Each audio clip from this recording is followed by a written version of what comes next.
मी आज बनवते टमाट्याची चटणी.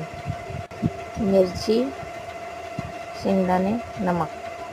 मिरची आणि शेंगदाणे भाजून घेऊन वाटून घ्यायचं. भगोण्यामध्ये तेल टाकायचं, जिरा, लसूण, मसाला, टमाटर, मग परत गरम मसाला टाकायचा, हळद परतून घ्यायचा. ब्लॉग पहिल्यांदा बनवते.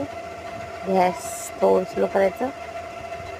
टमाटे शिजेपर्यंत पीठ मळून घेऊया. हे जेवण फक्त माझं आणि माझ्या नवऱ्याचं आहे आणि माझ्या पिल्लूचं. पिल्लू का माझं एकच चपाती खात आहे. मग थोडंसं पीठ मळून घेतली. पीठ मळून झालं. आता करूया चपात्या. त्यामध्ये चटणी थोडं बघून घ्या कशी झालेली आहे. मस्त झालेली आहे, मस्त दिसते. आता वाटलेल्या मिश्रणमध्ये मिक्स करायचं. थोडं वेळ झाकून ठेवायचं. पाणी सुटून ते मस्त एकत्र होणार. चला आता चपात्या बनवूया. माझी चपात्या थोडी मोठेच असतात बनवताना. मला चपात्या बनवायला खूप आवडतात. माझ्या पिल्लूला पण आवडतात चपात्या बनवायला. ती पण ब्लॉग बनवते. माझ्या पिल्लूचा ब्लॉग पण इकडे अपलोड करेन एकदा. हे ब्लॉग तर मी फर्स्ट टाईम बनवते.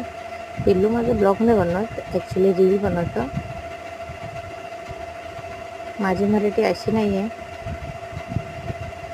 थोड्या वेगळ्या प्रकारे आहे.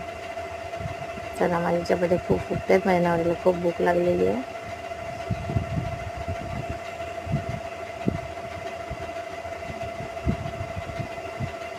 पिल्लू, तू पण खाणार ना चपाती?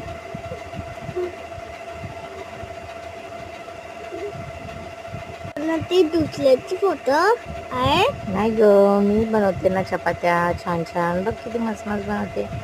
तू खाणार ना? ठीक आहे. थँक्यू. प्लीज ब्लॉगला व्हायरल करा. Thank you so much.